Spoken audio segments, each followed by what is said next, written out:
HIF, the Housing Infrastructure Fund, and that was agreed to increase the government funding, and it would deliver the RTS, the Rapid Transit System, and the link road. But this time the link road would need to be into two phases. Phase 1 would be funded by the HIF original award, connecting in with the A133 to the south. And you can see here on the slide, phase 2 in blue colour, which would use alternative funding sources and connect into the A120. And the alternative sources could include a developer contribution. In early 2025, rising costs meant that in independent viability testing, the Tendring Colchester Borders Garden Community development itself could no longer support the costs of the phase 2 of the link road. So Essex County Council, on behalf of all of the councils, has requested a material amendment to the Housing Infrastructure Fund to Homes England of a further £65 million, and that would be match funded by a developer contribution from Latimer as the master developer of the site, and that would be of £21 million, and that would cover a cost estimate of £86 million for phase 2 of the works.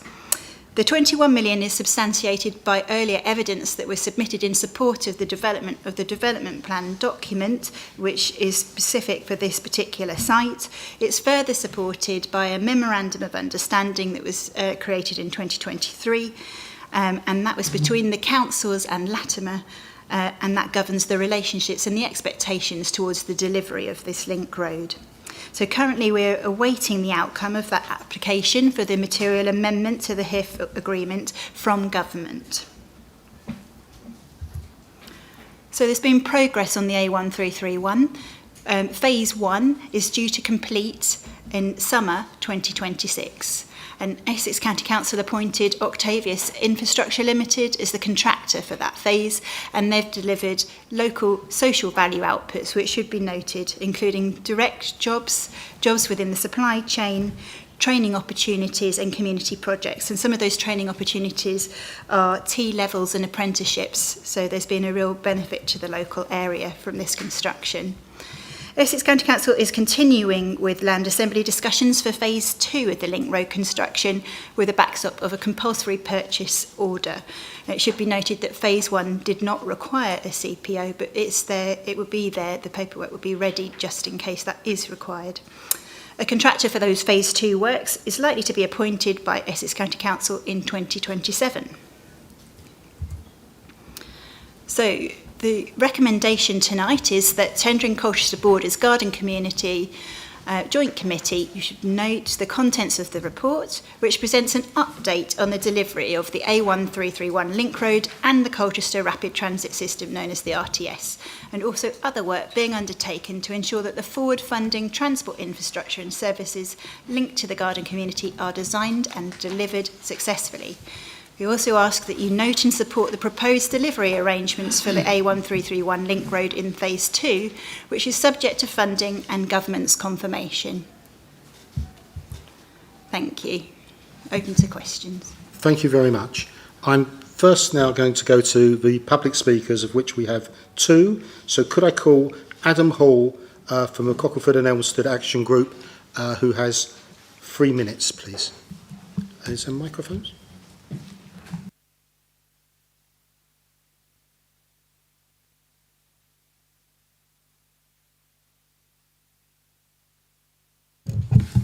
Thank you.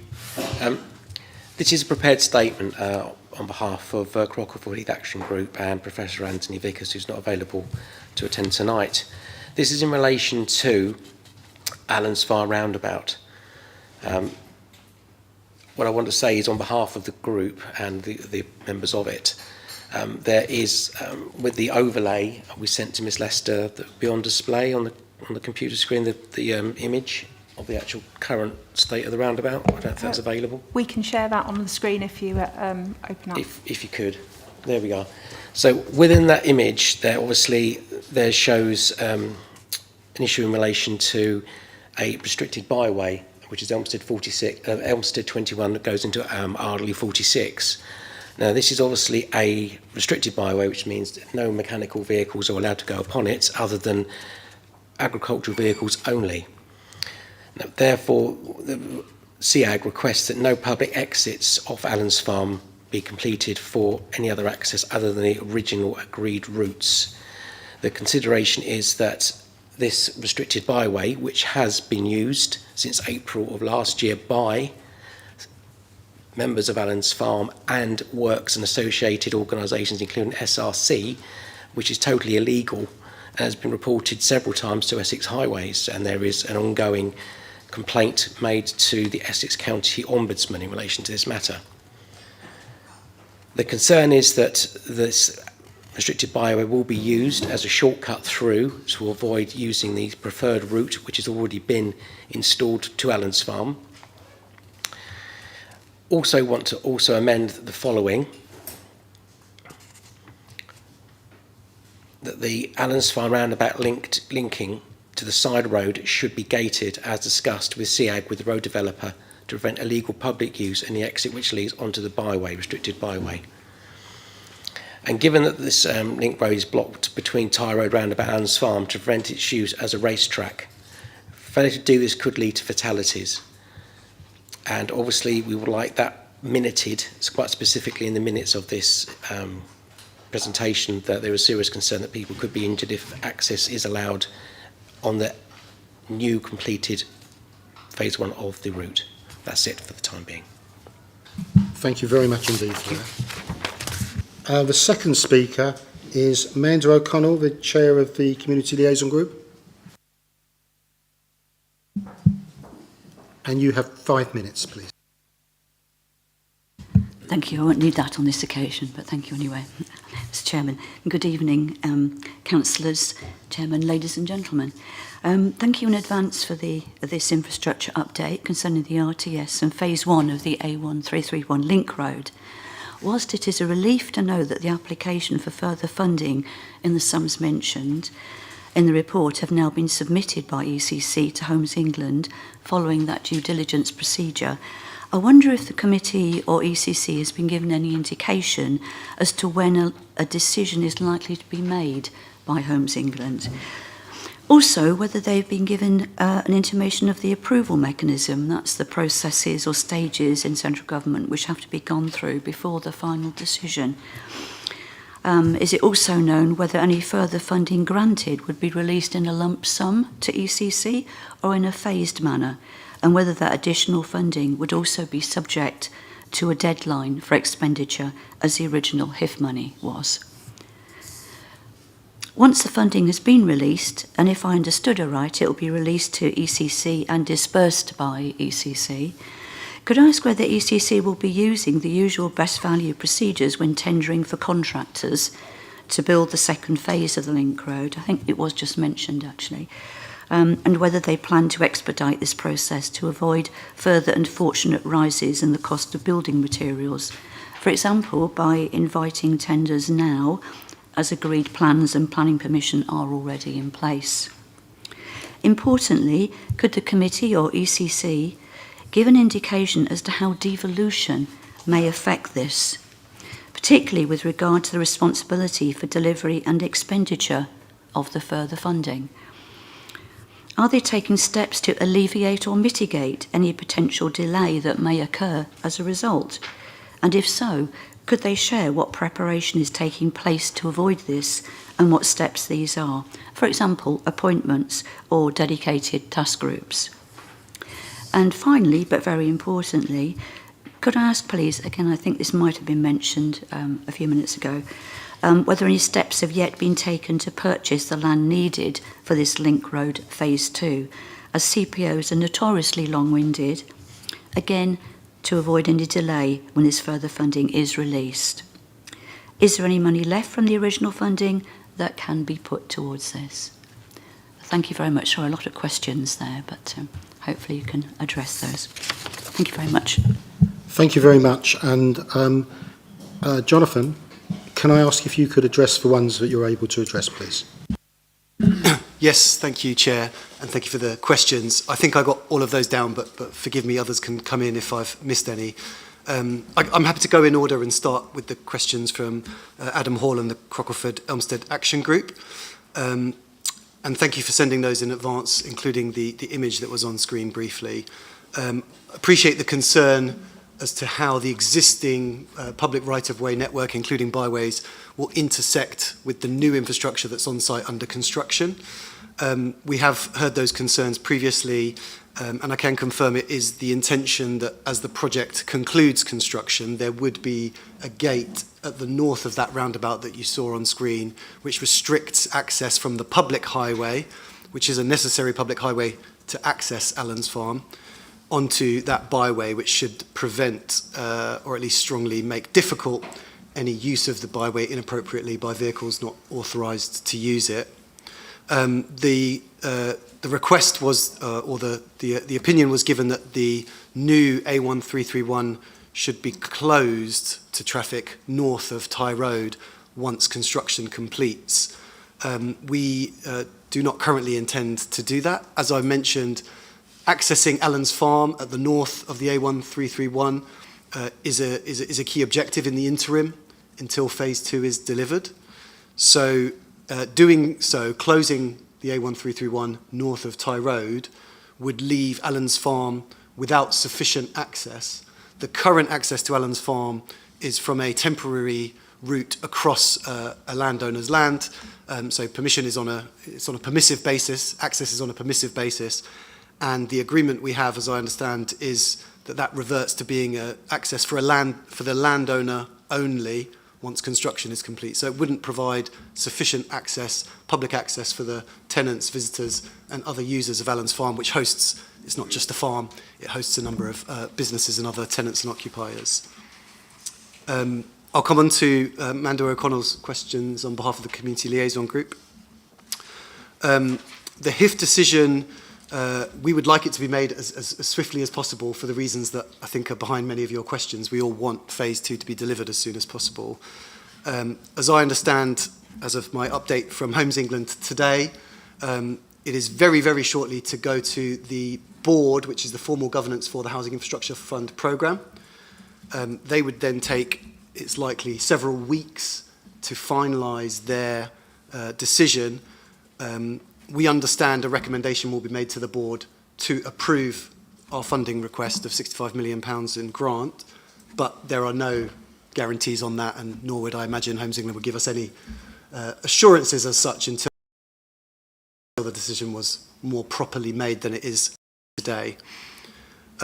You will have, we are taking a number of steps at Essex County Council to get as far as we kind of legally and financially, with prudent use of public resources as we can at this stage.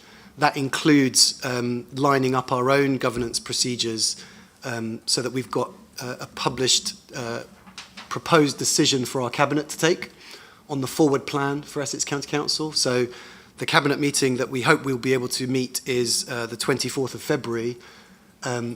We will take that decision to Cabinet as long as Homes England can make their decision quickly enough to accept the funding and the associated terms and conditions. Some of your questions were about, I think, those terms and conditions.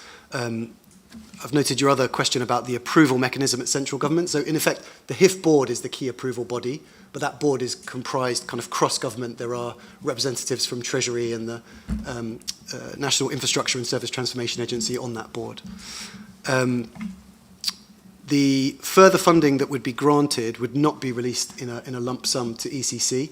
The protocol around all the HIF programme and projects that we've dealt with, and I think other authorities have benefited from, is that effectively you claim funding monthly in arrears, if not quarterly in arrears.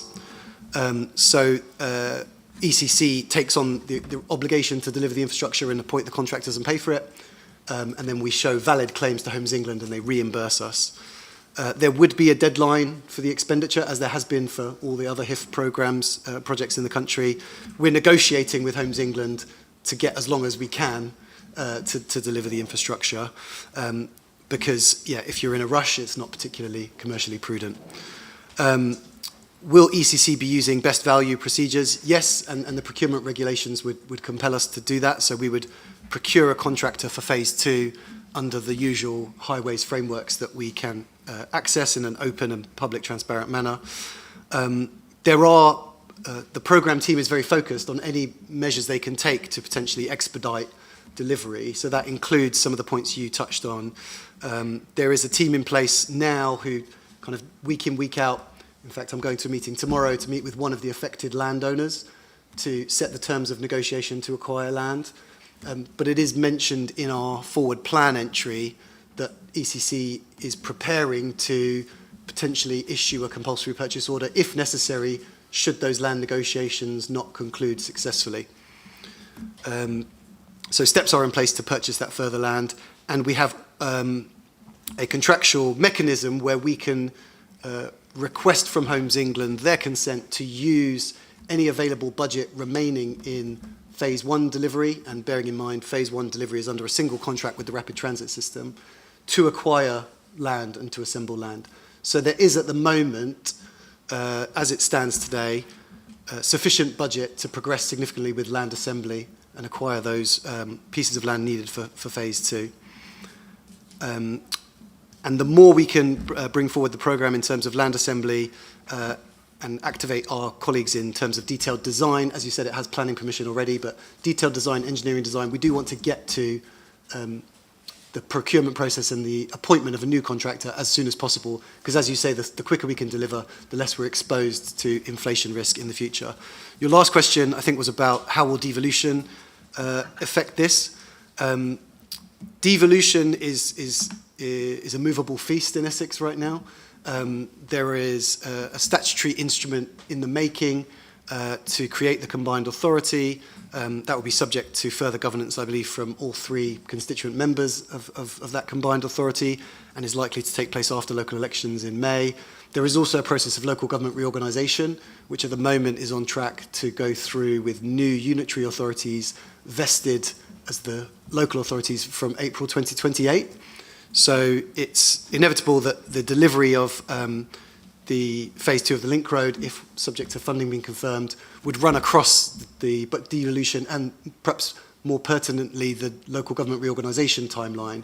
So ECC, if it goes ahead, ECC would be demised as an authority. There would be unitary authorities who became the successor bodies to ECC and would take on contractual responsibilities and liabilities, and we are, in all of our work right now, taking that into account into how we set up things like procurement contracting and grant of funding with Homes England, so that we're kind of ready to transfer that as part of the 1,000,001 things that need planning for in local government reorganisation. Thank you very much. I now come to members. Any questions, please? Councillor Wakeland. Thank you, Chair. It was one to Jonathan Schifferis, if I might, which is just that I think one of the other questions that was raised, I think it's the only one that you missed, I think, was a reference to whether there was a deadline in relation to the HIF funding, which I think was a deadline in relation to payment and ongoing payment. And I just thought you might want to pick that up as well. Thank you. Yes, thank you. So we have applied for this additional £65 million of grant. We would like, as long as we could get to deliver that. I think in reality, Homes England, I have not seen them push out any other HIF requests or programmes beyond 2030. So it would be a realistic expectation that any funding we secured from Homes England would need to be spent by 2030. But that is all subject to the recommendation and conditions that Homes England officers put to their board, which, as I said, is imminent in the next few days, I hope. Thank you. Can I take Councillor Luxford-Vaughan first? Thank you.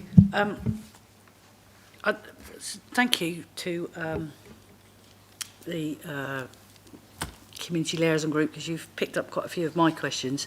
I suppose my concern on the delivery was in the infrastructure delivery plan that we have. There was a reference to it had to be built by 1,750 homes, which is the only policy part that we could latch onto in terms of when it's delivered. Now, that, given the build-out rate, is 7 years away. I'm assuming that as soon as, hopefully, the government agrees to that funding, that although we won't have sight of the entire document, we will have, and presumably Cabinet can't make a decision without it, a confirmation of the delivery date within it. So I'll have to wait for that. I suppose my other issue is that, you know, there were several of us that were very concerned when we went to hearing that 21.5 million was not enough. I believe from some of the documents I've read that Latimer have produced, that they were aware of what the tender figures were for phase 2, so they would have known going into hearing that it wasn't enough. And of course we have the Memorandum of Understanding, which is not legally binding. So I suppose the big question mark for me is, congratulations for getting as far as we have with the 65 million, but in order to actually get this delivered, how are we going to secure, because it's not in policy, that the developer's contribution does come within a timescale that's acceptable to us and the public? Because I've been told by various people, knowing that I was attending tonight, you know, you can't have the houses without the road, and I think, you know, that is the mood of the committee. But I need reassurance that somehow, whether it's via the not the Memorandum of Understanding, because it's not legally binding, but via the 106 agreements, that we will have a trigger point for when that has to be delivered, and if it's not delivered by that trigger point, then house building will stop.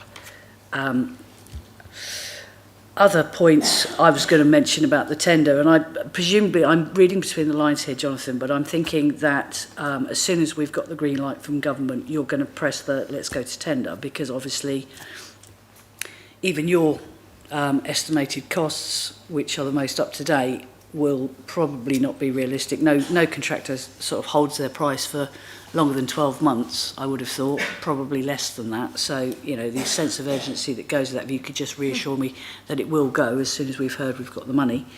And then the last point was on the link road, to do with Homes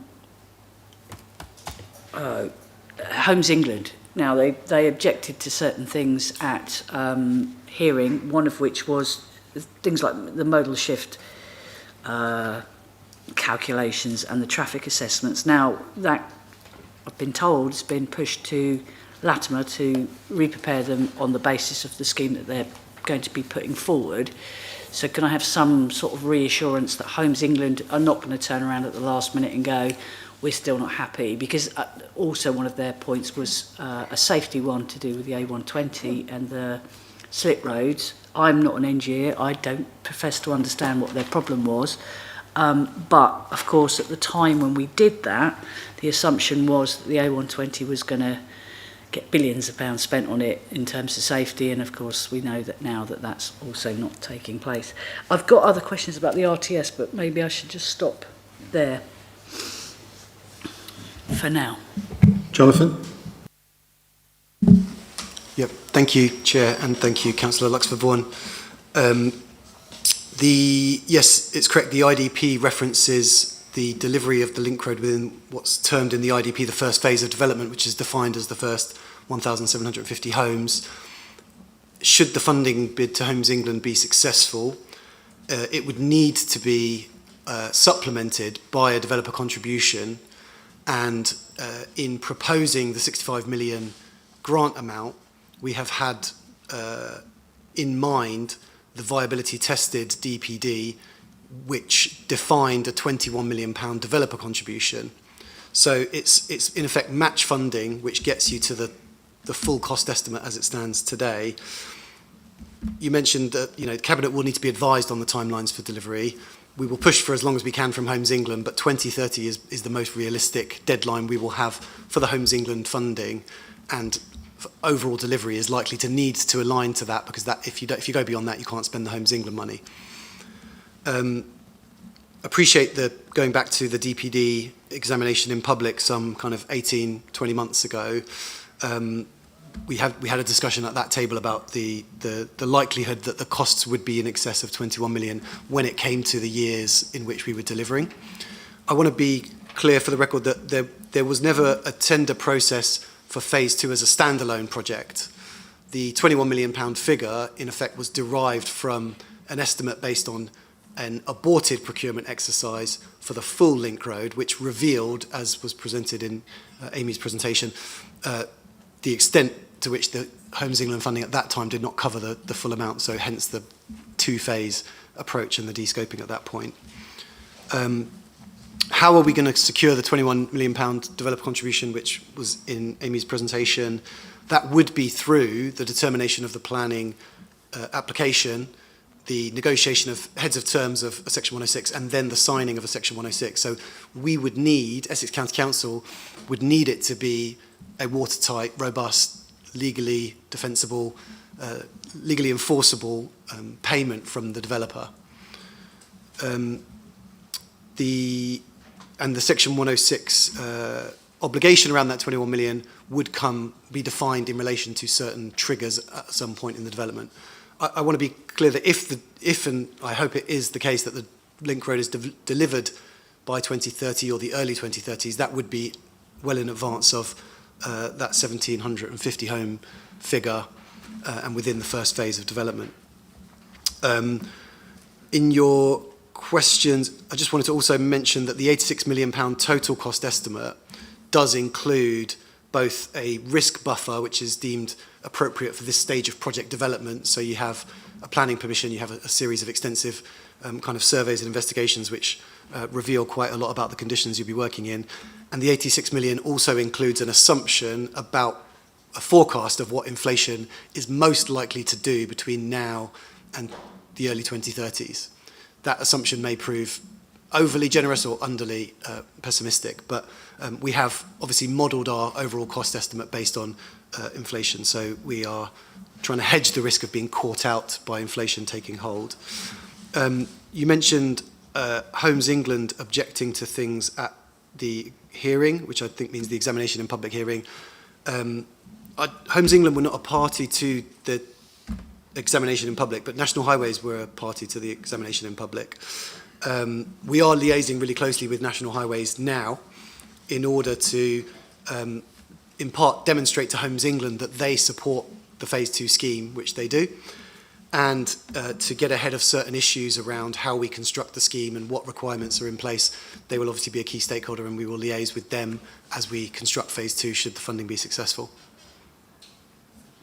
Can I go to others, come back to you? Councillor Young. Thanks very much, Chair. It's reassuring to hear that an allowance has been made in terms of forecast of costs and the risk buffer. So I think that's very reassuring for the board to hear that. My question is around, there's lots of bits of a jigsaw that need to fit together to get to the end result. And you said in the presentation that planning for the link road was agreed in 2021. And the question I have is about how long does that hold good so that we don't get caught out in terms of losing that planning consent. Thank you. The construction of Phase 1 is taking place as the implementation of that same permission. But before we implemented and commenced development, we submitted supplementary material to the county planning team, the planning authority, such as to get them comfortable with and permit us to implement that planning permission in a phased manner. So there is an overall construction management plan, an appropriate environmental assessment, etc., which supports Phase 1, and we would go back and provide further materials to kind of finish the job. But it's under the same planning permission, and the permission at this point cannot expire because it has been implemented, albeit it's been implemented in part and in a phased manner, which the authority have agreed to do. Thanks very much. Councillor King. Thank you, Chair. Thank you, Jonathan. I just want to say for the record, again, to be really clear how much work has gone on behind the scenes to get to the position that was described today. And I want to say thank you on behalf of members and the public for the diligence behind the scenes and by colleagues here. And a thank you, we're allowed to say those, aren't we, to our developer for standing up and forward as is required to ensure that the full 86 million is said to be available. It's never there until everything is signed or sealed, is it? But it's still excellent news. Can I go back to the issue of viability of the road and estimates? And I hear the assurances, I'm aware of them, but I think given the history here and the fact that on other projects of a similar nature, the only certainty has been that every cost estimate has been vastly overtaken by reality. So would you just walk us through again the 86 million? I understand you won't go into that in detail, but how much, give a sense of how much buffer, how many sources of advice were taken, why, how much confidence we have. We should have almost complete confidence, subject to us getting on with it, and just give a sense of assurance. Certainly I want to hear that, and I think others will do as well. And I want to offer a view about the change of local government who have a responsibility. We're really clear that there are going to be commitments in every respect across the whole of Essex by the county council and by district and city councils all the time. And we shouldn't see this as any kind of impediment. And again, I think that will be worth a reinforcement. I'll leave it at that. Thanks. Jonathan? Thank you. Yeah, I can elaborate a bit more on the kind of process of developing a cost estimate and the scrutiny that it's undergone. So earlier in 2025, we became aware of two cost estimates in liaison with Latimer during the pre-application process. So I think both Latimer's consultants and the Phase 1 contractors had been asked to produce ballpark cost estimates for the Phase 2 scheme, and both were showing it being, as expected, much above 21 million and much nearer to what we have today as our kind of assured cost estimate of 86 million. We then ECC commissioned our own retained consultants, who are Jacobs, to prepare a more detailed cost estimate last summer. And that is on that basis that we have further worked with Homes England and developed the material amendment.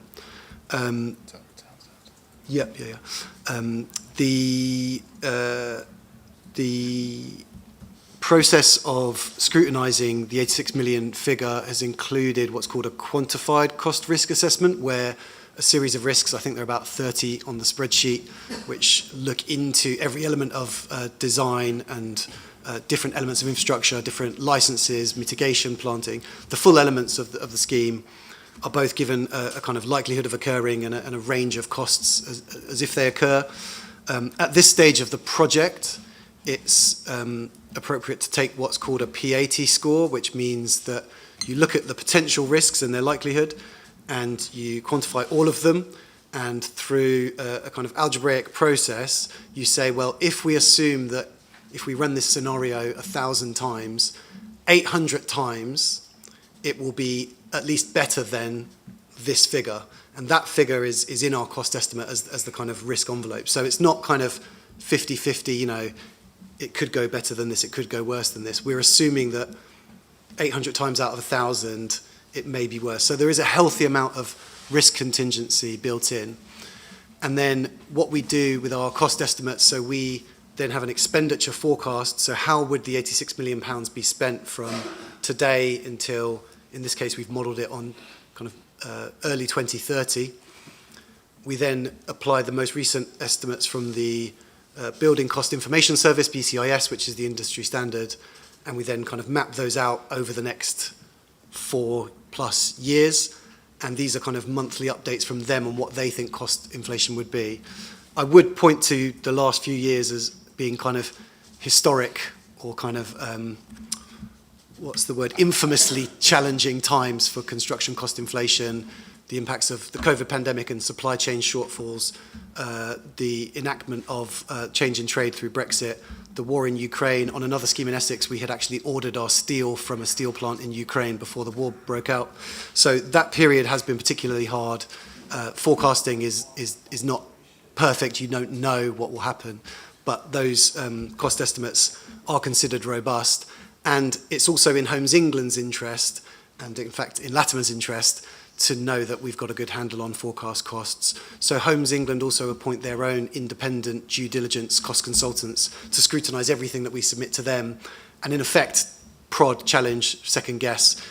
We've now had a receipt of that report, which shows broad alignment with our estimates. But nevertheless, on that, they need to be assured as well, and they've got their own independent advice on that. Brief supplementary, if I might. Certainly. Thank you. That's reassuring. Thank you. You'll excuse Ukrainian steel not turning up, I think. Could you, for the benefit of us all here and the public, just talk about if given the modelling you've described, and given that get on with it timetable that I hear mentioned, which is what we all will welcome, if we come in under the 86 million, that balance, just say what will happen to that. So this in part relates to the question earlier about how Homes England money flows. So bear in mind, it's never in ECC's bank account, as it were, until we claim costs in arrears and have them reimbursed by Homes England. So it's never a case of kind of paying back or giving back money to Homes England. It just simply doesn't ever get drawn or reimbursed. If we were in a scenario of having exhausted 65 million of grant from Homes England and needing some more to finish the link road, but not necessarily 21 million, that would be a matter to be dealt with this committee through how the Section 106 contribution was legally secured and what wording and what legal clauses were there to deal with an event which took that effect. And we, in this pre-application stage, we don't yet have a planning application. We have been discussing with Latimer as the applicant our preferences as officers, at least, that we would want any unspent money that Latimer had, committed to Phase 2 Link Road to be invested in other forms of infrastructure within the garden community. Councillor Luxford-Warren. Apologies. This is why none of us should ever use acronyms, because I've got HE written here, and I knew it was Highways England. You're quite correct to correct me, but I probably said something completely different. Yeah, my question was on the RTS. There was some kind of aspirational stuff about transformational, blah-de-blah-de-blah, all that kind of stuff. My understanding was it refers back to a document produced by, the standard will be, to the document produced by Essex ages ago, and I can't remember what it's even called. But within this document, we've said that it will be affordable, 20% faster than a car, and at some point will be a low emission bus. Can it be agreed that within a 106 agreement that there will be a cap on fares? Because I'm not getting in it, even if it's 20% cheaper than a car, if it's still more expensive than getting the car, which at the moment all bus travel is. Also a date for when a low emission bus will be included, because again, going back to the original work we did, it was decided that at this stage in the technology we would not be able to afford an electric bus, although they're popping up all over the country now, so I'm hoping that position will have changed. And also this thing about the 20% speed in the car thing, I don't see how that's going to happen, but I'm not an engineer, so I'd like a greater explanation of how that can be achieved, but also some assurance that we will be able to enforce that come the planning application. Oh, and one last thing. At one point, we had a speedy route along the A120. Now, obviously, without the link road, you can't do that, but that somehow disappeared from all discussions. That was about the only thing that was going to make me buy the house there. The fact that I could get to a mainline station along a really quick route. And I think, I understand the point of all the stops along the way, but I don't see how you get the 20% reduction if you've got all of those stops picking up and dropping off. So if you can explain if that has disappeared from our aspirations or not. Jonathan. Thank you, and I may also defer to Amy on kind of more technical points of what can and can't be codified in a Section 106 agreement. The principle of investing in the rapid transit system infrastructure is that it provides very significant advantage to public transport vehicles, to buses, over cars. And I experienced that about an hour ago, coming up from the station to this location where the Section A is open, park and ride bus, other buses all use that infrastructure, and it does skip a line of cars who are queuing at other junctions. So as I understand, yes, the 20% advantage in speed terms at the peak hour is something that we would still stand behind as being evidenced, and to be evidenced when the other sections are fully opened as well. The RTS is a system which relies on new routes, potentially requiring new vehicles and new operators. There is not, as we sit here today, certainty of when new routes will come online. The intention is for the system to be in part subsidised by a developer contribution. That's something which is also factored into the IDP policy work that the committee has done. So until there is an application and a public transport strategy, negotiations with Latimer around what goes into a 106, the system in terms of new services is still likely several years away. But the infrastructure has been delivered early and is of a benefit to existing services along those routes within Colchester, and indeed bus operators who are at liberty to add or subtract services will benefit from that bus priority infrastructure. It makes their services more reliable, quicker, which potentially increases utilisation and reduces service costs and drives passengers and revenue. So it is already a good thing and a win for Colchester's bus system as a whole that we have the RTS infrastructure in place. I do believe that almost every new bus brought into the system is now a low emission vehicle, which meets the Euro 6 standard, albeit that is still a fossil fuel powered vehicle. We can't say at this point which buses will be procured by which operators when they come into service on the RTS.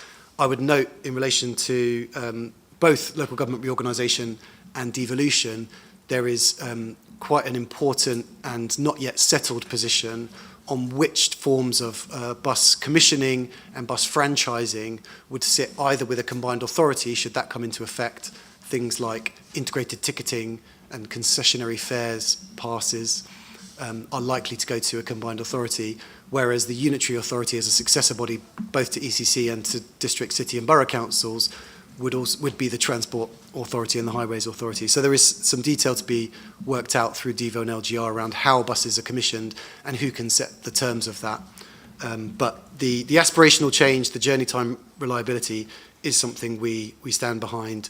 The HIF bid ultimately did not include any infrastructure along the A120 route. So Route 1, as it's called, is what has made it into adopted policy, and that is the route east from the university and the garden community, future garden community, into Colchester, through the town centre and north through the station, the hospital, to Park and Ride across the road from here. Thank you, Jonathan. Vice Chairman Colin. Thank you, Chairman. Thank you for the presentation, and I'd like to associate myself with the comments of Councillor Young about good to hear there is a buffer there, and contingency, call it whatever you want, but there's quite a lot there. My question is on the procurement exercise that will take place late in autumn.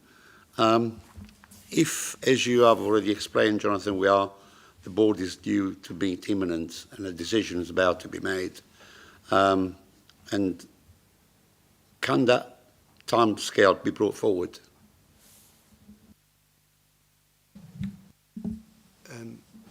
I think suffice to say that as and when the board of the HIF programme awards the funding, ECC would be moving as quickly as possible through a number of kind of governance gateways to see the road delivered. So we are we're proposing to take a cabinet decision, literally within the days after the approval is potentially made by the board. We are already in negotiation with landowners to assemble the land for phase 2. Subject to the ECC decision and the Homes England funding being awarded, yes, we would progress very quickly to a process of detailed design and going out through our kind of approved procurement routes to find a contractor to deliver phase 2, but that is something that would take most likely 12 to 18 months before you had a start on site. Bearing in mind you would also need to secure all the land to really allow the contractor to get on site, and it is possible, subject to negotiations not concluding satisfactorily, that you would need a CPO to do that. So we're going as fast as we can, but there is some way to go before we're breaking ground. Can I thank you for... Was there another question? No, yeah. Can I thank you for the presentation, thank members and members of the public for their questions, and this was for information, so there is... As a recommendation. Can I ask that I was going to be moved the recommendation. Yeah, can we move it to accommodation if this is noted?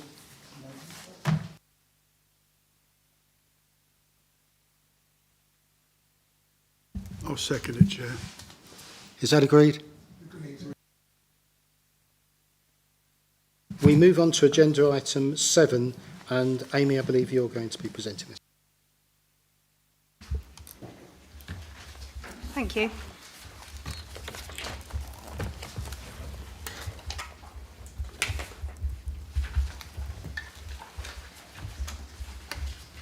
Thank you, Chair.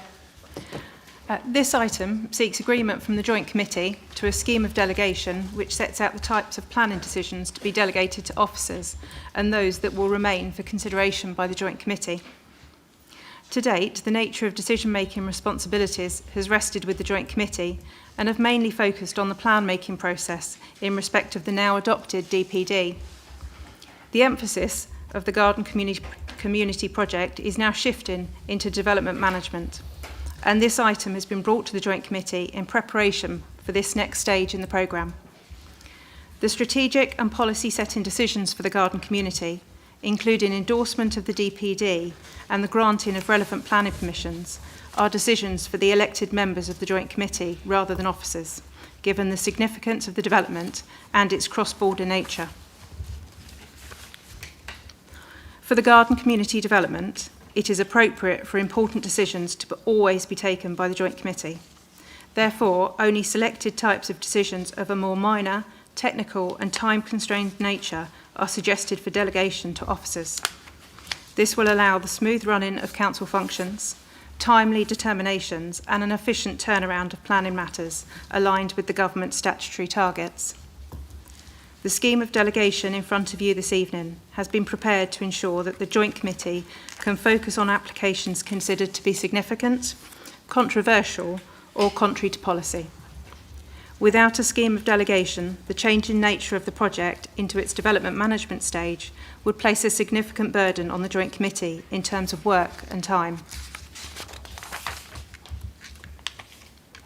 The scheme of delegation has been divided into 2 schedules. Schedule A outlines matters to be determined by the Joint Committee, these being all planning applications, including reserved matters applications, above a threshold of residential development of 100 units or more, or outline consent on a site of 5 hectares or more. Commercial development on a site of 5 hectares or more, or involving floor space of 5,000 square metres or more. All applications accompanied by an environmental impact assessment. Regulation 3 infrastructure applications, which includes new schools and road infrastructure. And planning applications which amount to a significant departure from the development plan. Schedule B outlines matters to be delegated and determined at officer level. This includes planning applications, including reserved matters and householder applications of less than 100 units, or outline consent on a site of less than 5 hectares. Commercial development on a site of less than 5 hectares or involving floor space of less than 5,000 square metres.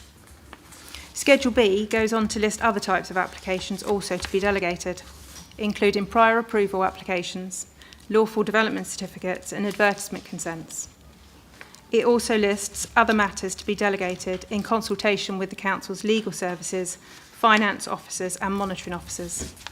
This includes, for example, authority to institute proceedings in respect of enforcement matters and authority to agree release of funds secured by means of a legal agreement.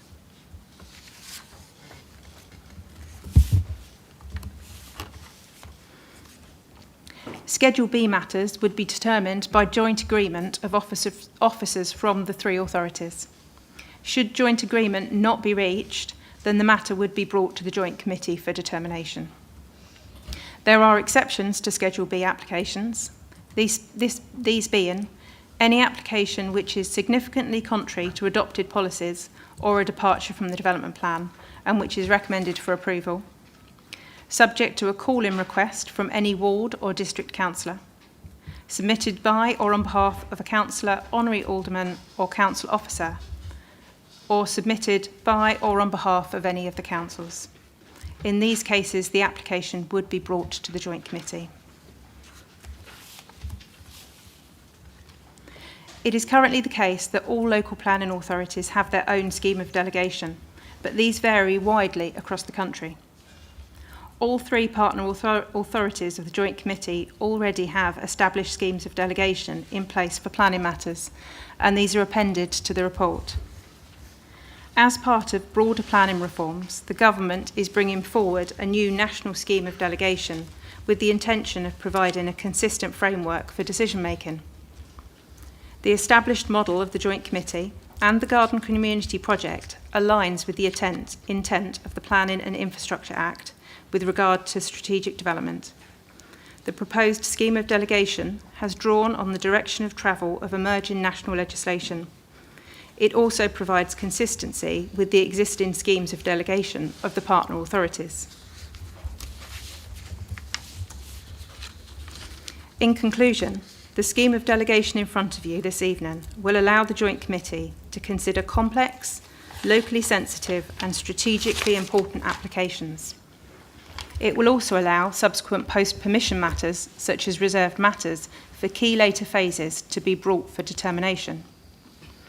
Selected types of decisions of a more minor, technical and time-constrained nature would be delegated to officers. This will allow the smooth running of council functions, timely determinations and an efficient turnaround of planning matters. The scheme of delegation will provide for a clearer and more direct decision-making process for the garden community, which is of critical importance to the growth and economy of the area, while retaining local democratic oversight for decisions and ensuring longer-term engagement by committee members, which is critical to this strategically important development. In addition to the structure of decision-making as outlined within the scheme of delegation, it is important to ensure that members of the Joint Committee have sufficient oversight of the advancement of the Garden Community Project. This includes appropriate consideration of legal agreements, which would secure planning obligations to mitigate the impact of development. The policy framework relating to planning obligations is robustly secured through the DPD, and all future planning applications must have regard to the supporting infrastructure delivery phasing and funding plan. The exact extent of appropriate obligations required to mitigate the impact of the development can only be assessed following the submission of a planning application, which must be accompanied by sufficient detail and evidence directly relevant to the proposal. Planning obligations would be secured by way of a Section 106 agreement. This would be associated with the future overarching outline hybrid planning application for the garden community, which is anticipated to be submitted by the Garden Community Master Developer in the very near future. This planning application must be accompanied by a planning obligation statement, along with sufficient detail to allow the councils to assess both the impact of development and any appropriate mitigation required. Heads of terms, including relevant financial contributions, would be reported to the Joint Committee as part of the decision-making process, and will be a material consideration in the determination of this future application. Supported by officers, the Joint Committee will have appropriate oversight of the Section 106 process, and officers will ensure that this is carefully undertaken within the remit of the Joint Committee Planning Probity Protocol.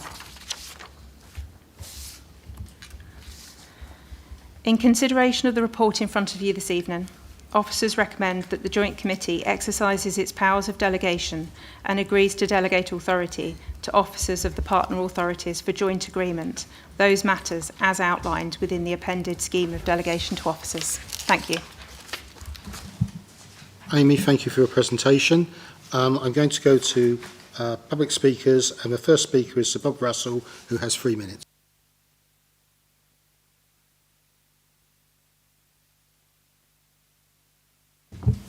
Thank you, Chairman. Fortunately, I won't be around long enough to see the outcome of this planning environmental disaster, but let me have my sixpenny worth while I'm still here. Page 61. There has been no public consultation with regard to the scheme of delegation officers. Then it says the determination of planning applications will still involve public consultation. But of course, the public will be consulted, but then the elected members won't make the decision. That will be delegated to officers. The whole idea of building beyond the eastern edge of urban Colchester has been bubbling around for more than a decade. In fact, I was still a Member of Parliament for Colchester when it first arose. Not the scheme we have here, but the principle. And it was sold to us on the promise that there would be a link road between the A133 and the A120. And we've heard tonight that is still wishful thinking in many respects.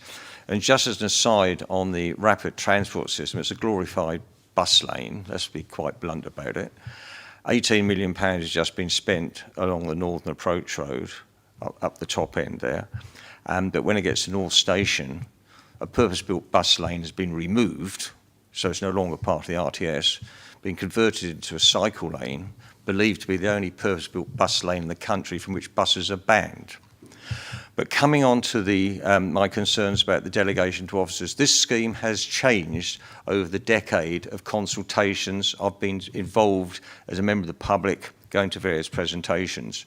Does any member of the committee know exactly what is along the western boundary of this development as viewed across the valley, Sallybrook Valley, from Grinstead and Longridge Park?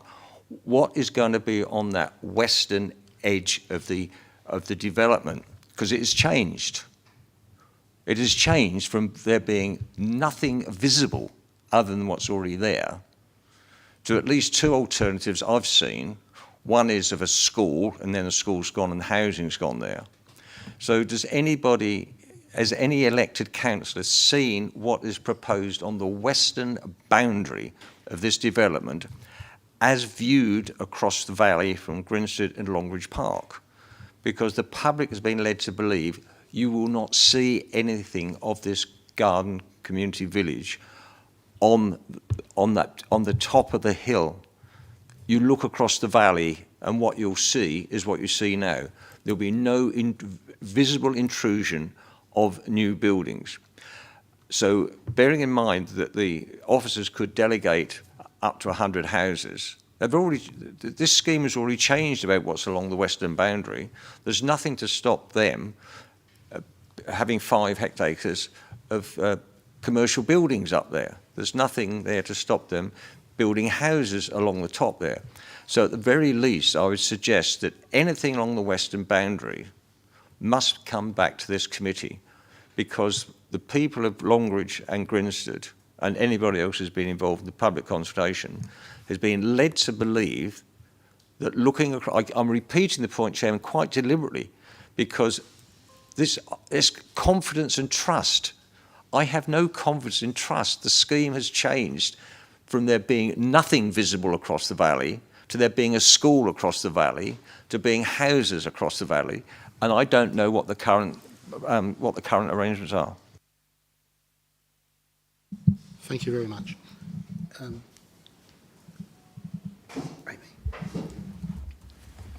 Thank you.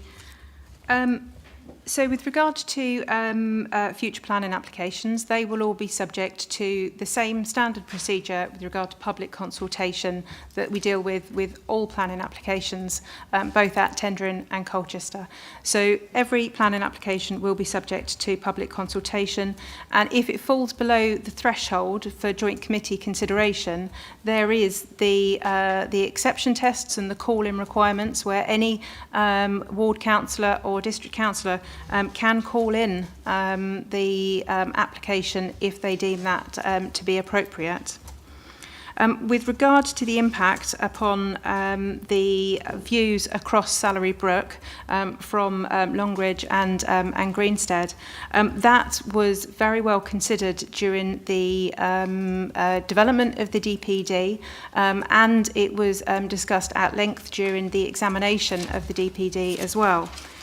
So we don't yet have a planning application in front of us because one hasn't been submitted, so we don't know exactly what is being proposed. However, we have worked very closely with the developer in the pre-application process, and the DPD was also subject to really detailed assessments of the landscape impact on the views across Salary Brook, as it was assessing the views throughout the garden community area from the local communities as well. And that was built into the master planning, the strategic framework master plan, and it went into the overall consideration of the DPD, and there are specific policies which do look to protect the slopes of Salary Brook. Now, the outline planning permission, which would govern the permission across the entire site, would be subject to parameter plans. Those parameter plans would include height and massing and scale of built form across the garden community area, and it would be subject to a very detailed assessment of views both from Greenstead and Longridge across the Salary Brook, taking into account the existing vegetation there, which again is all protected as part of the DPD. So there would be that control within that initial outline planning application to control both the views and the height of buildings across the garden community, including within the area of concern that is noted here. So even if subsequent reserved matters applications came forward, it would be governed by that overarching outline permission, which would have those parameter plans in it. And there would be detailed design codes, which would also deal with the various neighbourhoods within the garden community, which would be approved at outline planning application stage. So there would be a high level of control given to the Joint Committee in the determination of that initial outline planning application. Thank you. Thank you, Sir Bob. The next speaker is Manda O'Connell, please.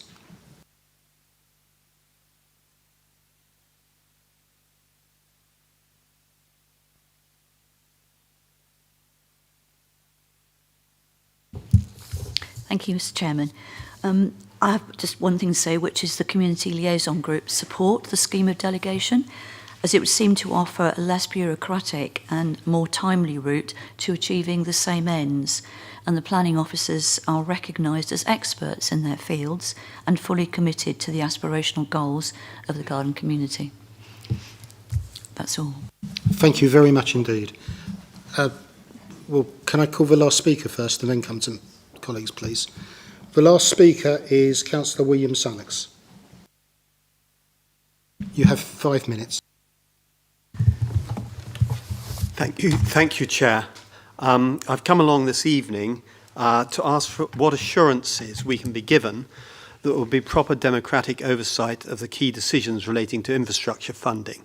And I can well see why the scheme of delegation makes sense for planning matters, but there is an awful lot to be done as well as the planning matters. The planning links into it, and the applications are meant to be to come with a planning obligation statement, as Amy has reassured us. But I feel that this committee needs to keep a very tight grip, and there needs to be a framework for democratic accountability. And it matters because if people have confidence in the planning system elsewhere, then they need to see that promises are kept here. So at the moment, we're unclear. It says that the decisions must be in line with the development plan. So my first question is, which development plan are we talking about, and does it include the IDPFP? the Infrastructure Delivery, Phasing and Funding Plan, which I'm taking as a sort of list of promises. And I'm quite concerned to hear this evening that we can't know whether they're the appropriate promises until we see a planning application. And it's this sort of pushing forward of decisions about infrastructure that's worrying me. So is the Infrastructure Delivery, Phasing and Funding Plan part of the development plan? The IDPFP shows extremely large numbers, around 547 million in total infrastructure costs, including about 300 million in cash contributions to off-site infrastructure. But at present it isn't clear who is expected to fund what or how delivery will be secured. Will it be the master developer or the plot developers? There's no community infrastructure levy envisaged or a developer's guide indicating the contributions expected. So there's not much structure around it yet. It doesn't mean there can't be structure around it, and I'm hoping to hear this evening about the policy framework around that the policy framework around Section 106 will be strengthened in collaboration with Latimer and the Joint Committee. There is still the intention to deliver all the infrastructure listed in the Infrastructure Delivery, Phasing and Funding Plan, and that any departures from the IDPFP be subject to committee approval. I'm not suggesting that councillors get involved in commercial negotiation, merely that a clear framework is put in place which can be subject to proper democratic oversight. I'm hoping that the reassurance on the 3 points above will be emphatic, properly minuted, and deeply ingrained in the approach going forward. Thank you. Amy? Thank you. So with regard to the first point, with regard to the policy framework, so the development plan for the garden community is the development plan document which was adopted earlier on in 2025, so very recently examined and adopted, and the Section 1 local plan. The IDPFP was part of the supporting evidence behind the development plan document, and it is referenced within the development plan document that future planning applications must develop this and have regard to this document as well. But it doesn't actually form part of the DPD, and that is an entirely appropriate situation to have in this situation. An IDP is a live, ever-changing document which needs to respond to the development that comes forward at the point in which the application is submitted. So the IDPF, which we have, the Infrastructure Delivery, Phasing and Funding Plan, assessed a moment in time based on the available information that we had at that point and fed into the development plan document. Now the DPD contains a robust policy framework for future planning obligations to come forward.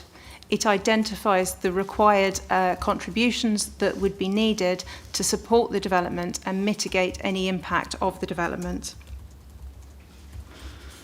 When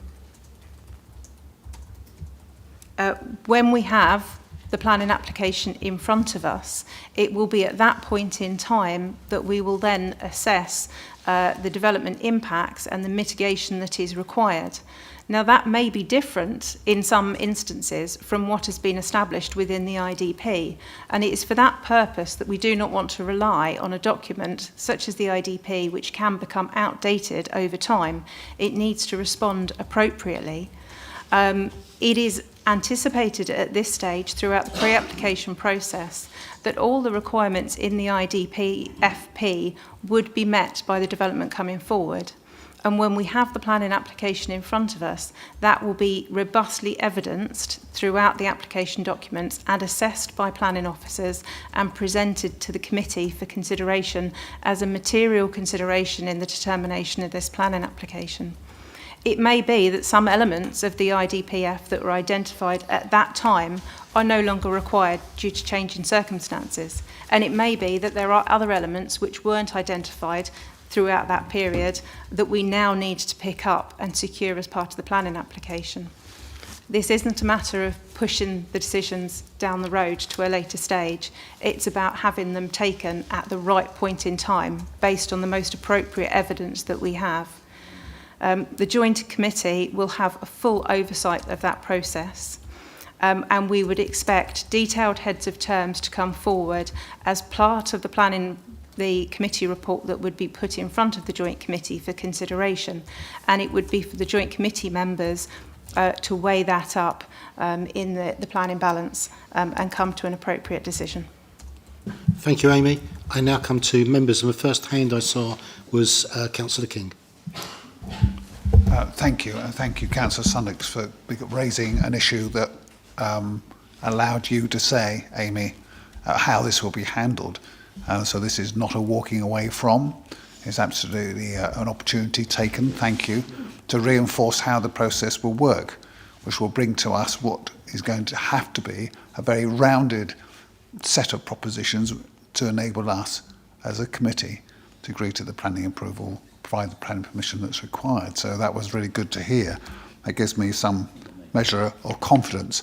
For my part, subject to the views of colleagues, and I'll listen to them, the proposition here for the scheme of delegation feels right, minded that our call-in is always available, and on the understanding, and I'd like you to come back on this, that the way this will work is that there's going to be a real clarity and of awareness, a sort of letting members know on the committee and beyond the committee what's in process at any one time.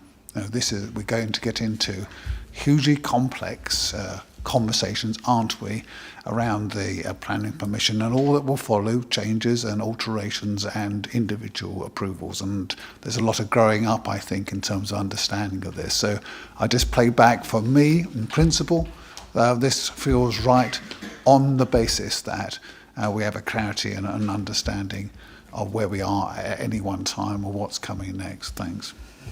Thank you, Councillor King. Amy?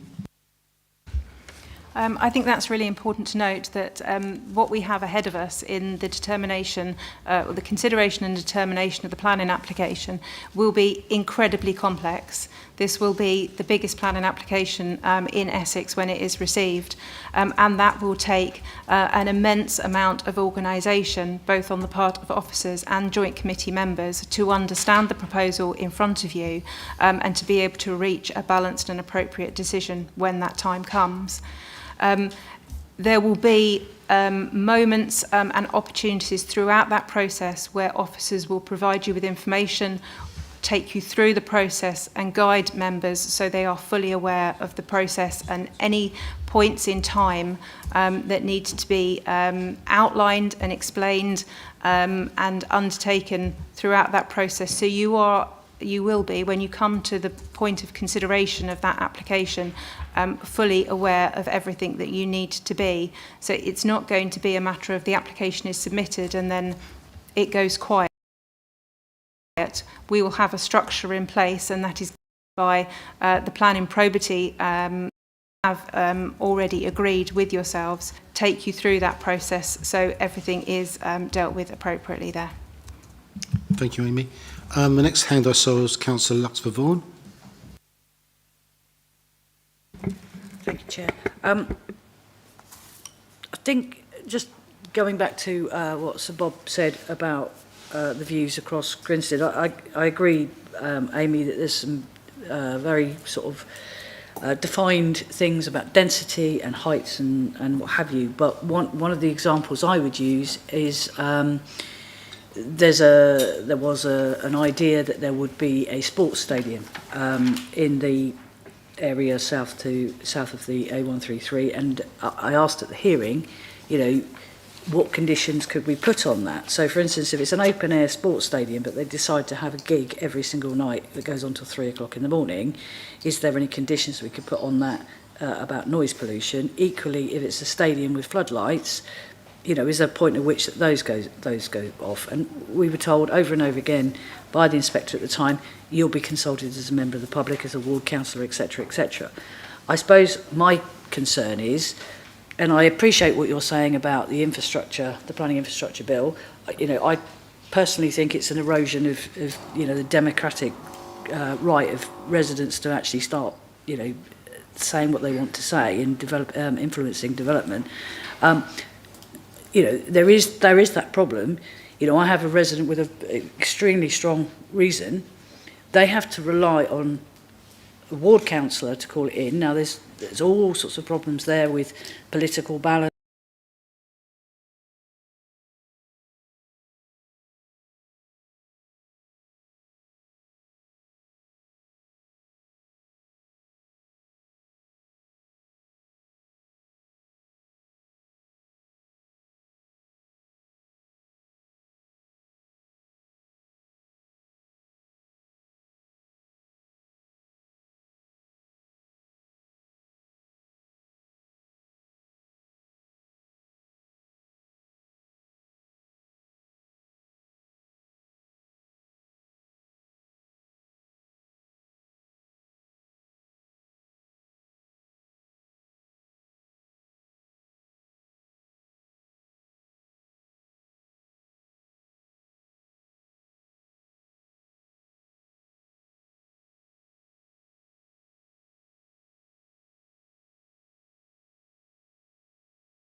Important this is each individual planning application that comes in, are there going to be separate 106 agreements for those? So, for instance, you know, the 500 and however many million pounds, is that all agreed with Latimer, and then, you know, they charge whatever they like for the land?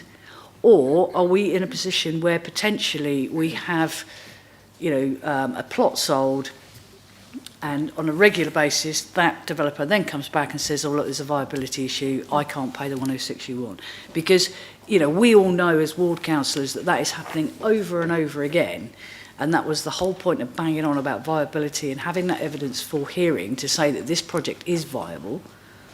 But, you know, depending on the market, that will change.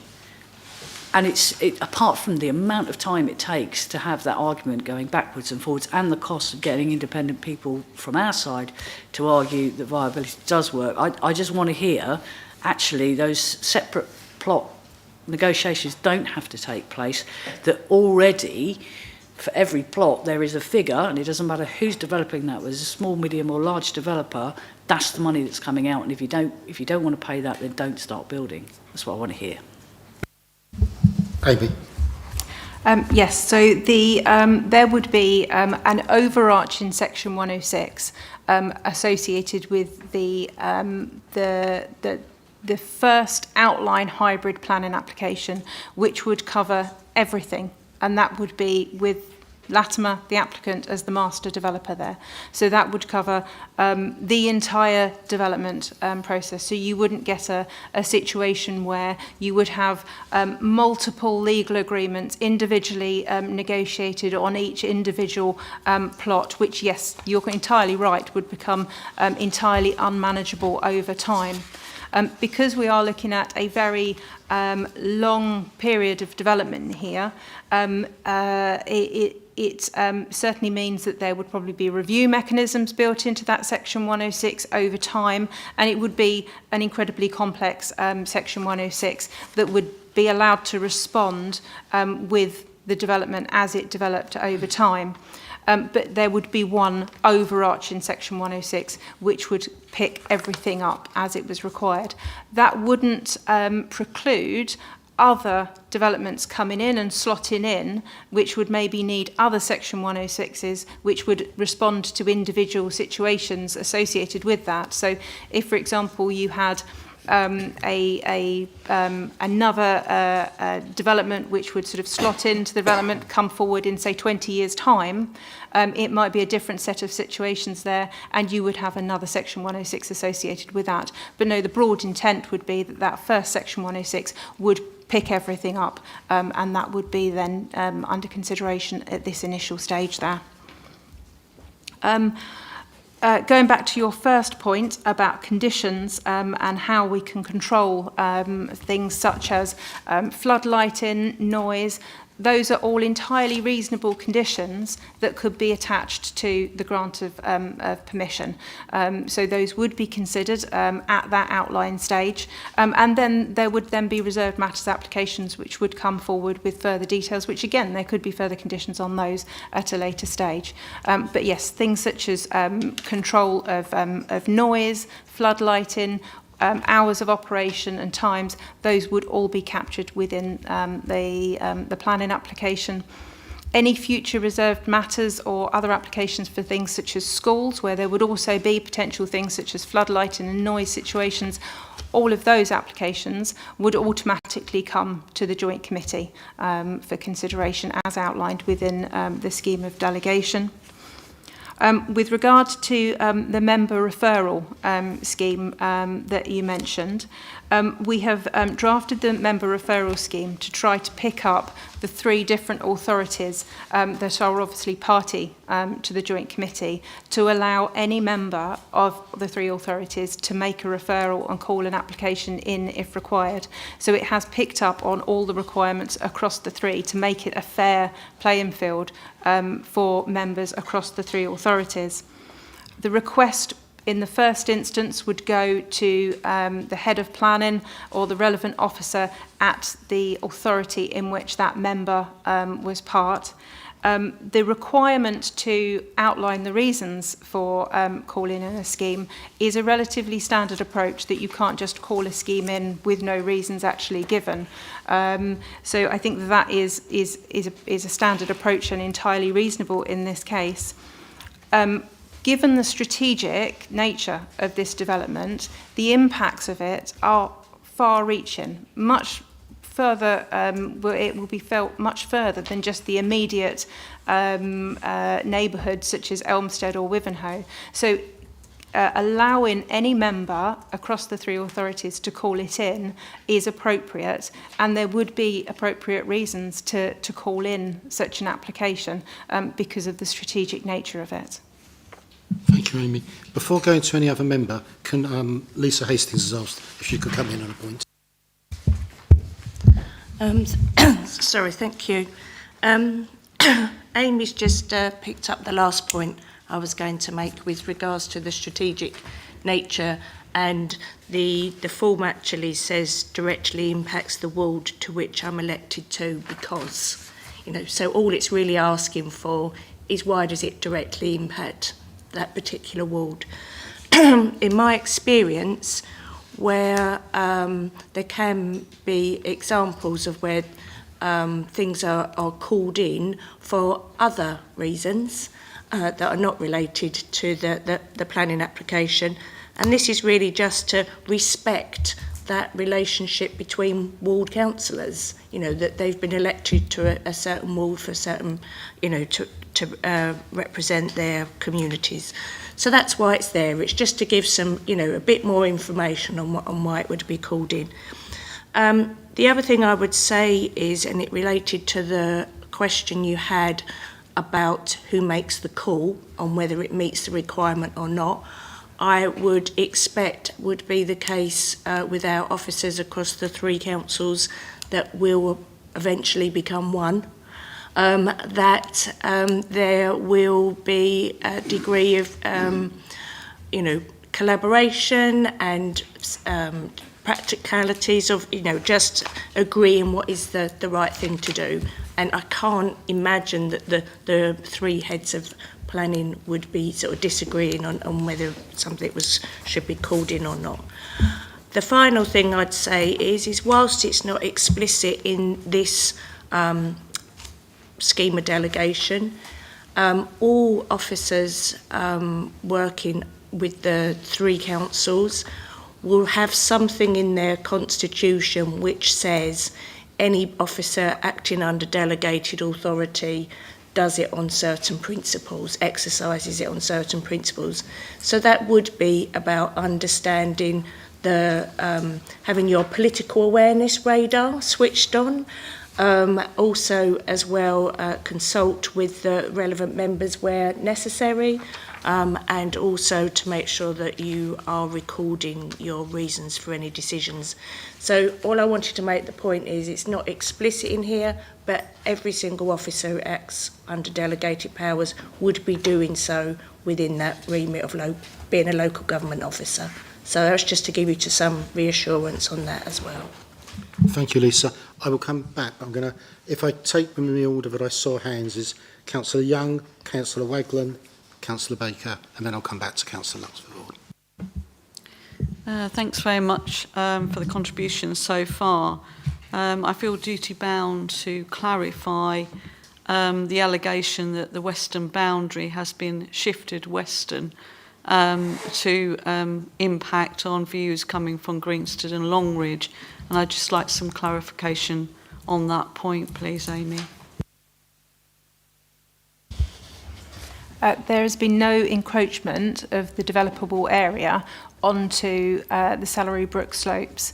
The country park allocation remains as it has been allocated at the point of adoption of the DPD, and that is a very clear line which is drawn there about protection of Salary Brook slopes. Councillor Wagland. Thank you very much indeed, Chair. And one of the advantages of coming later in this scenario is very much that many of the things that I had thought of have inevitably already been thought of or have been asked by others. And I just wanted to say how grateful I am for an incredibly clear and I think immensely detailed set of responses which shows the level of preparation that has gone into this meeting, and I'm very, very grateful for that. So I hope everyone will forgive me that I'm driven to two, I think, left, one of which is I noted, and I think it's in relation to Schedule 3, the test of significantly contrary. And I have to say, with the best will in the world, and it's probably, legal training makes me very pedantic in many things, and I want to know what the definition is. I really don't know that I could tell you what significantly contrary meant. And I just wonder whether we should come back to tried and tested words. And the one that strikes me as important is materially contrary, because I think that this isn't an issue of scale on its own. It's an issue of relevance and possibly scale as well. And I just think that significantly, I would have some sympathy with the suggestion that significantly enables somebody to say that, well, it's only a small corner of X, but as we all know, a contrary to policy matter that affects a single neighbouring home, for example, can be very material. And I simply think that the answer is materiality, and I wondered if I might find sympathy elsewhere in the committee on that. Before doing that request, I was going to ask, because as I understand it, and the Essex County Councillors, as I understand it, have the right of call-in as well. I can well understand why that would be. It might be that we're concerned about a particular aspect of how this would apply to Essex more broadly. I can see it also being something where an Essex County Councillor might have a point that everybody else hasn't picked up on. But I wasn't quite clear how the impact on ward test would apply to those of us who are Essex County Councillors and successors to us possibly on this committee. So I just wondered if I could ask those two, if I might, and see how that was seen by the committees. Councillor Wagland, I've just been asked by an officer, could you clarify which paragraph the first question was applicable to, please? It was on the slide, and I think it began Schedule 3, but it's also been, significantly contrary was, and I may have it wrong, so forgive me. Yeah, I think you're referring to Schedule B, which is matters delegated to officers, and the exception tests which are there. It's laid out slightly differently actually within the scheme of delegation than has been put into the report, and which was on screen. So it does say that matters which would be delegated to officers are outlined, and then accept any application which is significantly contrary to adopted policies or a departure from the development plan. So in that regard, that would really be picking up those relatively minor applications which would then be considered to be contrary to adopted policies, because under Schedule A, there is already noted that planning applications which amount to a significant departure from the development plan would be brought in the first instance, so they would always be brought there. In terms of the technicality of the wording, I see no reason why significantly could not be substituted for materially. I agree that perhaps that is a better use of the word there that could be quantified more easily. It would be, like I say, it would only be picking up those sort of very minor applications anyway, because all of applications of significance would fall within Schedule A, where it would be that case. And it would also only pick up applications which are considered to be contrary to adopted policies or a departure from the development plan, which is recommended for approval. So any of those smaller applications which are contrary to policies but are recommended for refusal by officers anyway would be refused automatically unless there would be a call-in. So it would be quite a small remit, but yeah, there's no reason why that couldn't be substituted for material if the Joint Committee did consider that appropriate. Chair, if I might just come back, I think that would be a useful addition, and it will also show that members have had a look at the detail and have actually thought about it at some I think level. it's fair to say, Councillor Wakeland, that I can't see anyone who's saying no to that, so I think that can be wording changed. And I had that other question about the ECC.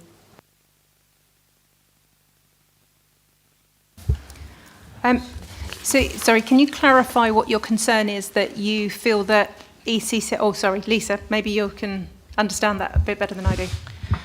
Councillor Wegland, is it where the form says how does it impact, to explain how does it directly impact my ward, we could change that word into stroke division.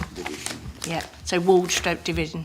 Well, that isn't going to help either, because people from Essex who sit won't necessarily, people who sit won't necessarily have an affected division. I mean, my division would be Brentwood Rural. If you're going to affect that, I think we're in more trouble than we think we are. So would you like it to affect the whole of Essex? Are you saying you would like a county councillor, any county councillor, to be able to call it in for any reason? I think the test needs to be different, is my point. Obviously the test, yes, but I think it would be I think it would have to be something on the lines of the impacts on Essex County Council in terms of well, it'll be, and then there'll be an issue about devolution. So I just don't think the wording is quite. It may be you just want to say that there's a right to call in for matters relevant to the relevant authority.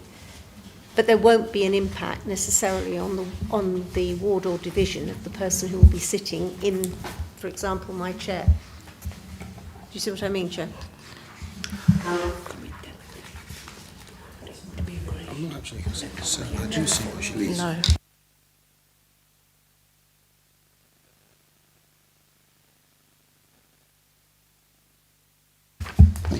Yeah, on page 74, Councillor Wakeland, it says that a county councillor can call in. Page 74. I have an alternative that obviously I've not just discussed with the officers, so nod or shake, whatever.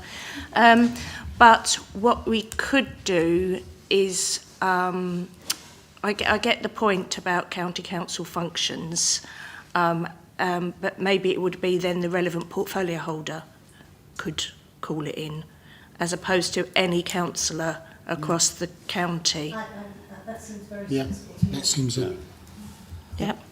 Okay, so hopefully that will, yep, thank you. Can I just make a point on that point, that that's not going to help make this devolution proof?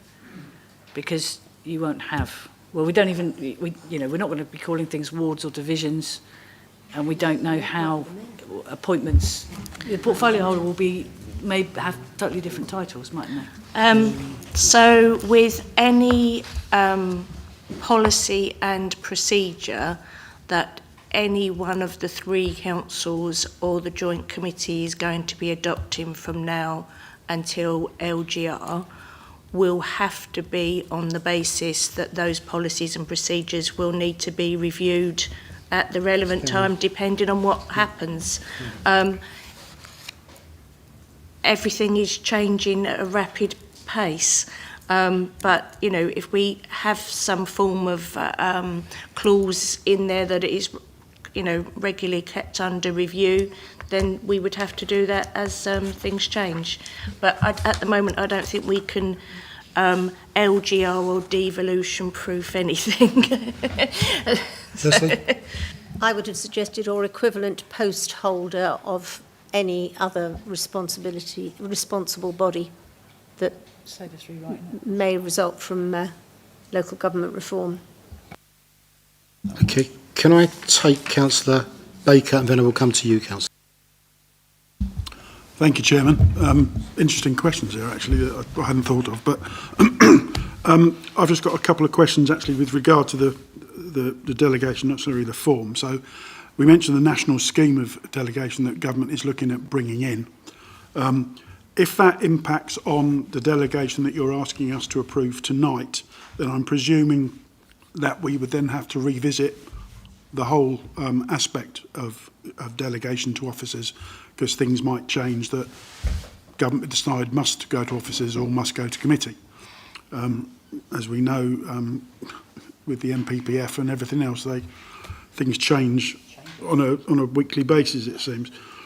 So officers have to keep up, unfortunately, and more work for them. Anyway, so that was just one sort of observation or question.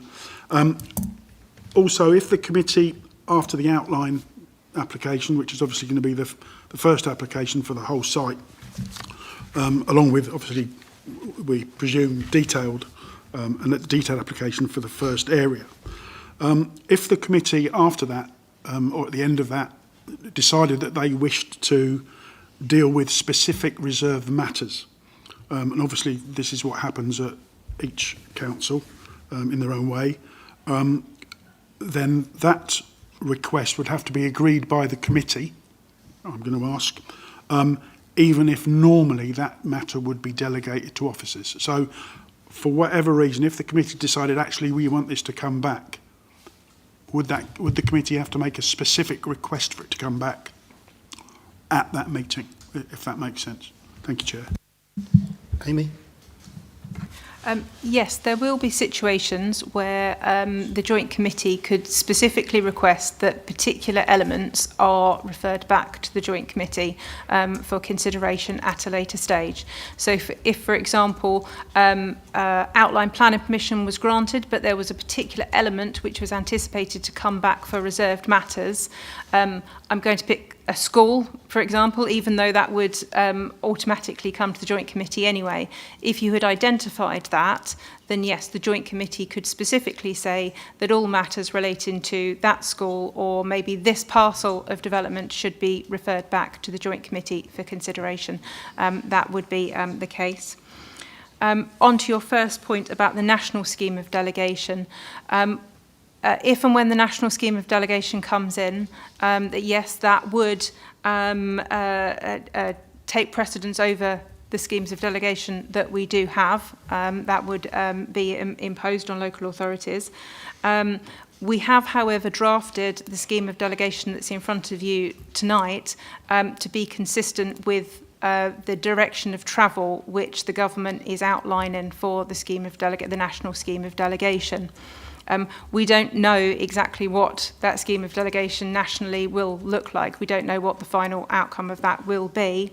However, in the policy paper which accompanied the bill, there was reference to developments of strategic importance, which were similar or would encompass things such as our garden community here, which did outline that a slightly different approach would be considered appropriate for developments of a strategic nature, such as new towns, garden communities, where you would have a different approach to the national scheme of delegation, and that was in recognition of the strategic and local importance of such schemes. So we would expect there to be some exceptions to be made where decisions would be taken at committee level in an arrangement such as we already have here, where decisions are taken which would otherwise perhaps fall within the national scheme of delegation. So it was considered within the papers that have come out from government in the Planning and Infrastructure Bill. Lisa's going to come in because she has a form of wording that will cover that point, I believe.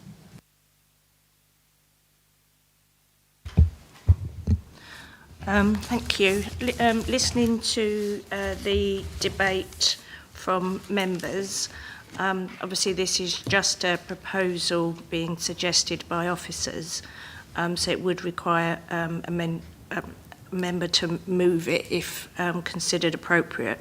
But we could have so the recommendation as printed on page 60 would be A, and then we would have B, subject to amendments suggested by members of the committee during the meeting to the member referral form. So that picks up those points that have been made. Also as well, what I would suggest is, and consulted my colleague Mr Weavers, that we include a third point to the recommendation, which would be that the relevant planning officers, so the titles that are used within the Part A, in consultation with the monitoring officers, have delegated authority to amend the scheme of delegation in consultation with the chairman of the joint committee, but only in respect to responding to national policy, legislation and the impact of local government reorganisation. So therefore it can then just be amended and updated as we go along. I think that seems fair enough and I'm happy to propose it. Do we have a seconder? I'll second. Carlos, seconds. Councillor Luxford. Just 2 points of clarity, really. Amy, you said that when the planning application comes in, the outline planning application, that the entire project will be assessed for 106 and that will be negotiated. My concern with that, and it's not new, is that somewhere down the line on the programme of this, the way we live might even change. So for instance, say, you know, as my example before, the stadium, you know, the university's gone bust by that stage and they're not going to pay for it, but a commercial outfit come along and say, well, we'll build you all of those football pitches you want, but we want to run a commercial splash park here. Now, presumably, you're going to have a different arrangement for a commercial outfit than someone who's providing public football pitches for a start, and also, obviously, you can't put a generic term in then, you know, anything fun to do that's outside. How do we ensure at this stage, and this may need to go to another meeting, that 106 agreement is robust enough to make sure nothing gets squirmed out of, but also flexible enough to change? Because I've heard horror stories of, you know, junction on the blah, blah, blah needs to be improved as part of your 106, and then suddenly someone else comes along and pays for that, and then they're off the hook, as opposed to going, we want that 30 grand to be paying for a play park somewhere else. So I don't necessarily expect you to justify that all right now, but I would suggest to this committee that we probably need a better understanding, and that may alleviate some of William's fears that, you know, we won't have an input into that, or maybe we just need some education. And then the last point I wanted to make is what Lisa was saying about, you know, potentially all of the heads of planning get together. One is, that's a very long-winded process. We're trying to save time for ourselves. I would like to think that one person who's qualified can say, yes, those are those material grounds that we should consider, and they can call it in.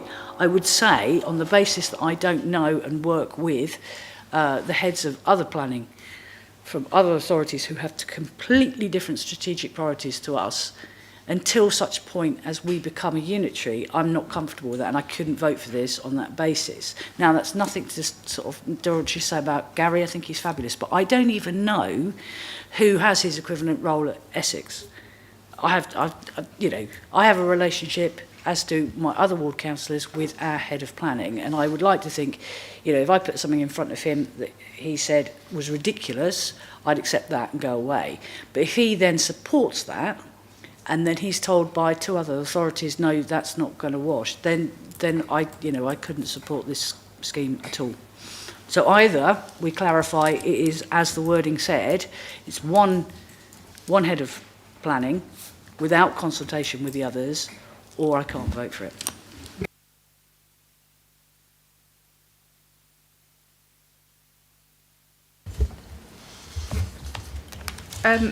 So I'll take your point, first of all, about the legal agreement and the Section 106. So you're entirely right that this legal agreement needs to be sufficiently robust to be able to capture everything that we need it to capture for the lifetime of the development. But you are entirely right that we cannot predict everything that will come about in the next 30 to 40 years over the lifespan of the build-out process of this development. So it needs also to have that degree of flexibility in it, and that is an extremely challenging balancing act that we will have to go through as officers and members of the Joint Committee to appropriately secure that legal agreement. And there will be mechanisms within the Section 106 which will allow that flexibility, but also that robustness, such as review mechanisms after certain periods of time, so we can go back and review. With regard to things such as transport obligations, we're moving towards a monitor and manage approach, which is embedded within the DPD, which will allow us to assess the impact of the development and the required mitigation over time, rather than more traditional methods such as predict and provide, which we've seen in the future. So that allows us to react appropriately as time goes on to be able to ensure that the development is appropriately mitigated, and we can respond to changing events. If, for example, you had a situation where you did have a change to a use within the site which had come about, there would also then be mechanisms to allow applications to slot in and slot out of the outline planning permission. Again, those would be, because of their significance in the change to the permission that was granted, those would be reported back to the Joint Committee for consideration, particularly if then there was a subsequent variation of the original legal agreement. So there is the potential, as there is with any legal agreement, to vary it over time, and in such circumstances that would be reported back to the Joint Committee. So there are mechanisms to allow that flexibility, but what we need to do is ensure that it is robust enough at the outset to consider everything that we can do and capture everything that we can do for the lifetime of the development. Thank you, Amy. Regarding the other point you were raising about the planning officer, in the interim, eventually there will be one planning officer because it will be part of a unitary. In the interim, it would have to remain that 3 are involved in it because all of the authorities are involved in it. But ultimately, you would end up with one planning officer because it would be a unitary planning officer. The last speaker who's got their hand up is Vice Chairman Carlo. Thank you very much. I respect quite a lot of the points have been made regards the Essex County Council representation on the scheme of referral and the planning reform and the secondary registration regulation, whatever we call it, comes out later this year. I'm happy that's going to be dealt with as and when we have some more information. Just a couple of questions. On page 65, there's an application for householder permission, which looks like can be called in by a member. Do I understand that correctly or not? Because I don't think householder applications can be referred to planning committee, can they? Any application could be called in to the joint committee. Under this scheme of delegation, that does include a householder application in this instance, yes. Because what we've had to do is combine all three of the schemes of delegation to ensure consistency across the authorities. Okay, that's fair enough. It's just because in tendering, household applications don't go to committee. The one thing I wanted to also, I'm reassured that because we have a very good North Essex shadow board, a lot of the LGR devolution issues will be automatically picked up through that. And unlike the rest of Essex, we got some kind of reassurance what we're going to end up with.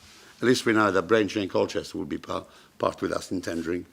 And whether we get Malden or whether we get Altusrud or whether we get either of them, it's by the by. The one thing that I had a very quick discussion with Gary Guyver about the future of this committee, because once the unitary gets set up, you won't want to have too many planning committees, would you? And so therefore, I would question whether the joint planning committee will still carry on to exist or not. Whether there are, and we don't know what government are going to come up with, whether they're going to suggest any guidance on that, whether we have area committees like we did before or whatever, I'm not sure. But so we're just saying 2 years from now, we will know what the future holds for this group. I don't know what your thoughts are, Amy. Lisa has asked if she could come in. Thank you. So, Councillor Guglielmo, you're correct in the fact that area committees could be on the horizon again. Been there before. Yes, and I think that in LGRs that have happened nationally, some areas have had area committees over the whole of the sort of, so referred to Greater Essex, as a comparison. Some have been completely covered with area committees, and in some parts of the country they've just chose area committees for specific purposes, whether it's to do with a development or, more local issues. So there is a range of options available. And the other thing what I would say is with regards to this joint committee, government past and present have always been quite pleased and impressed with the way that this joint committee has worked, and the fact that I think that's probably demonstrated with the funding that the area has received. So it would be a shame, I think, to get rid of this as a committee, because especially when you're looking about how long the development is going to be lasting for.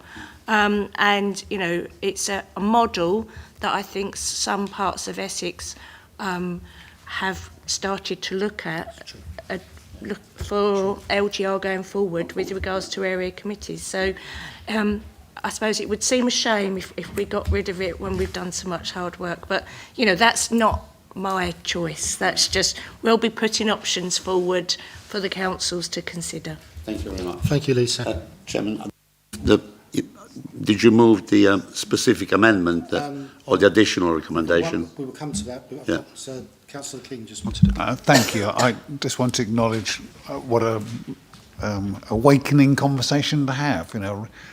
Yet more cold water upon us before we leave. The North East Essex shadow board that draws together the unitaries, if only it would, draws together the district and city councils with Essex in preparation for the new unitary, whatever form it finally takes. We are working in a way that is a model, What we should do is have on our forward agenda just this amongst the many other issues we're looking at for transition. Yeah. Because we have to shape our future as much as we can. So members may not be here in the new authority, but we have an obligation to provide them the best dowry we can in practice, in finance and planning, and including, I recommend, some continuity of people and place. Thanks. Agreed. We come to a recommendation, and what I would do is, if I may, is move the recommendations with the amendments that we were all in favour of as one. I'm happy to propose it. Who wishes? Seconded by Carlo. Is that agreed?